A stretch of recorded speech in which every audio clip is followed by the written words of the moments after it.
May kanya-kanyang traditions po tayo during the holiday season. Here in our family, hindi po pwede na walang chicken macaroni salad during the New Year. Kaya naman today, gawin natin ang aming version ng chicken macaroni salad.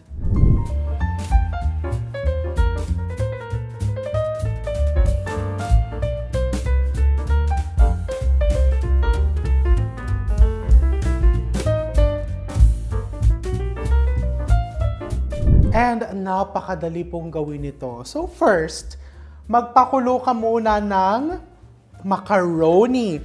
I'm using here yung the traditional na macaroni, but you can also use yung salad macaroni, yung mas maliit, yung kalahati lang po niyan. So pwede naman yon, pwede naman ito kung saan ka happy. Next, let's prepare first yung pinaka-dressing. I have here approximately 4 cups of good mayonnaise. Lagay mo lang dyan. Meron ako itong mahiwagang mixing bowl ko na bigay ng aking friendship na si Miss Glenda Hagudera. Matibay po ito. Ang tagal na nito. Parang 5 years ko nang ginagamit. So we just put this here. And then I'm also going to put around 1 cup of chilled all-purpose cream. You want to use chilled para kung wala ka ng time na i-ref yung macaroni salad mo, o diba, medyo chilled na siya. So you just mix it like this, and then we put condensed milk. Some people don't like it, but here in our house, gusto namin medyo manamis-namis. Lagyan mo muna ng mga half a can of condensed milk. Later on, pwede kang magdagdag. And then I season it with salt and pepper.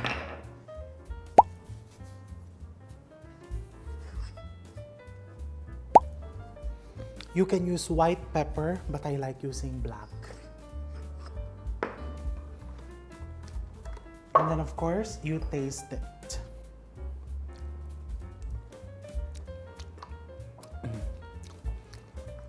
A little bit more of salt. Okay? And then here, I have carrots, finely chopped carrots.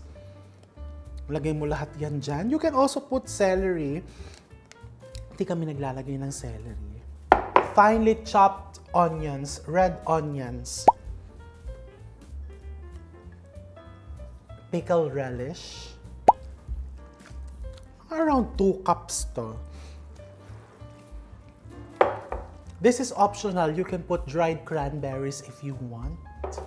And this is pineapple tidbits. And of course, the chicken. So, itong chicken, pinakuluan namin in water with some salt.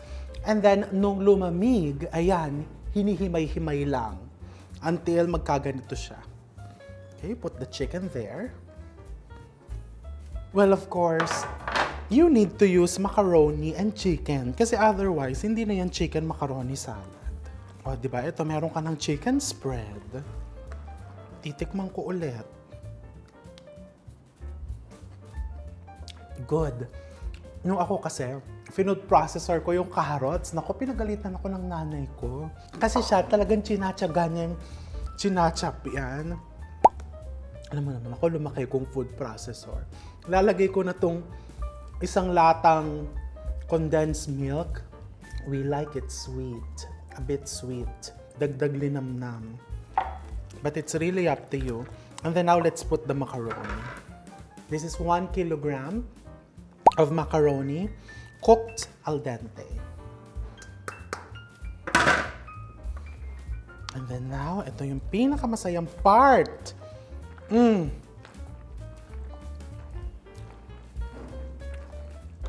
I'm not putting the cranberries kasi baka mapagalitan ako. Hindi kasi kami naglalagay talaga ng raisins and cranberries. Parang feel ko lang na isulat siya sa recipe. Para lang, alam mo yon, may iba kasing viewers na talagang gusto nila, susundin nila exactly what is written in the recipe. Yung ayaw nilang palitan, yung kahit sinasabi ko ng kung saan ka happy, alam mo yung ganun kalaki yung tiwala nila sa akin. Charot. Dun sa nagsulat ng recipe, na gusto nila, yun talaga mismo. So kaya nilagay ko yan para just in case you're reading it or you're watching this video, pwede ka maglagay ng mga dried fruits. This is the perfect consistency. See? Thick. Yung kumakapit yung dressing. And let's taste it.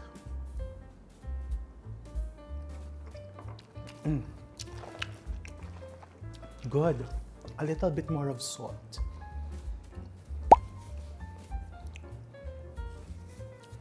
And I feel like I needed to add more mayonnaise.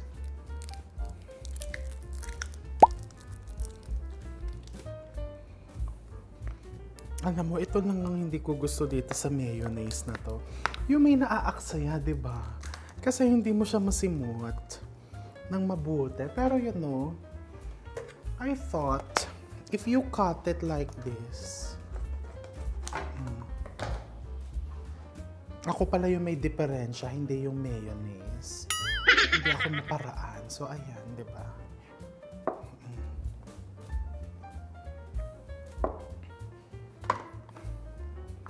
Kasi pag mahal, hindi dapat basta-basta sinasayang. Di ba? Huwag sayangin. Kung mahal talaga. Well, kahit hindi mahal, huwag sayangin. That's it. And then, mas maganda po ito, palamigin mo muna bago mo tikman or bago mo kainin. At least overnight in the fridge. Pero ako, titikman ko na. By the way, you can also put cheese. Siyempre, if you put cheese, Eden cheese. Pero hindi kasi kami naglalagay ng cheese sa macaroni salad. Let's try it.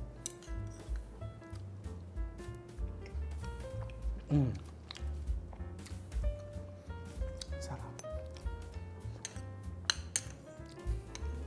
Yung nafe-feel mo lahat ng ingredients, hindi tinipid.